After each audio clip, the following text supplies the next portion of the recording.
So ito na ngayon yung Caterpillar na 3406. Pinaandar na, yan. Ito na siya. Ang ano ng clutch nito, umiikot kahit nakano, neutral. Kapit ang clutch.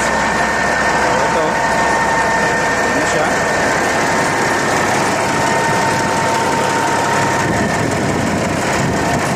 DP6 RPM. Ang oil bits niya ay hindi gumagana. Water level hindi gumana, dapat ng pagandar automatic dito yan. So chinek namin dito, may lumabas naman langis. So ibig sabihin ito siya, may lumabas naman dito langis. Ibig sabihin ito siya gumagana. So ito ang sira.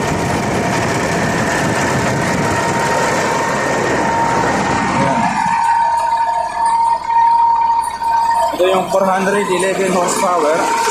Ito yung yung dinukot na nagpalit lang kami ng ng taktong piston. Yung sinabi ko na pinagbabawal ang technique, yung nabusalsal yung yung naputol yung valvula.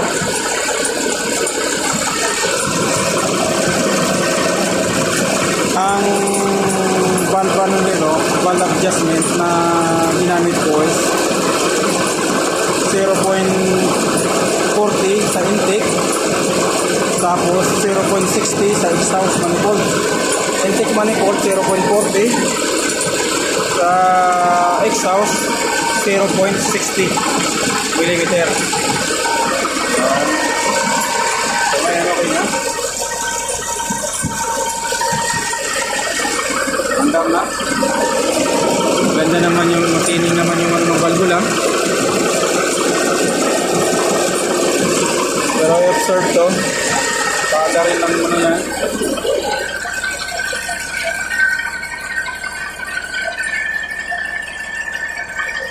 So nakatapos ko na ito. Tapos na namin itong isa. Yan naman ang isusunod namin. Backlash din yan.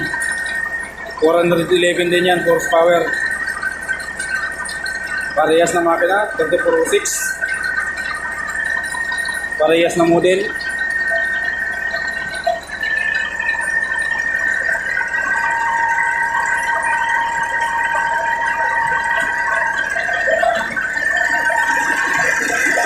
Ganda ng tunog niya. Bakit yung RPM? Naging 698.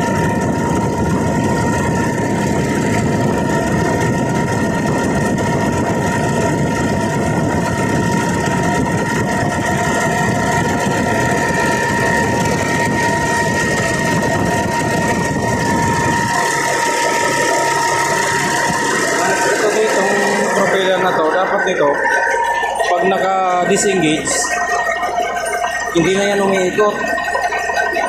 Pero umiikot pa rin siya. So ibig sabihin, ang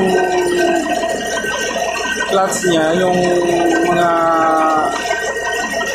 fibra, masyadong mahigpit. Kaya kahit naka-neutral, umiikot pa rin. Dapat hindi yan ganyan. Pero hindi naman kami ang gumawa niyan. Iba naman yung gumawa niya. Kaya ano niya dun sa gumawa.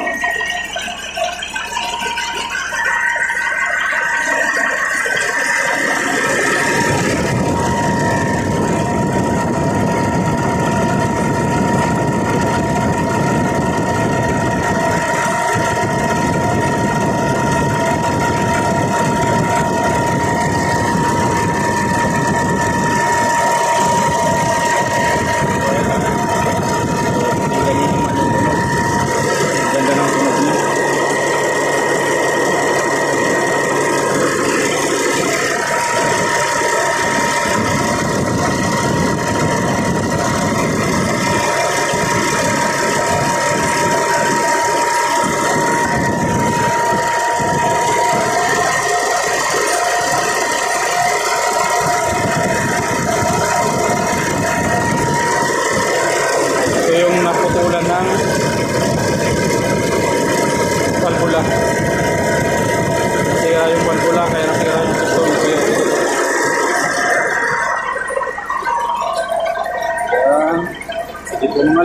Salamat sa inyong panonood. Ingat kayo lagi. God bless.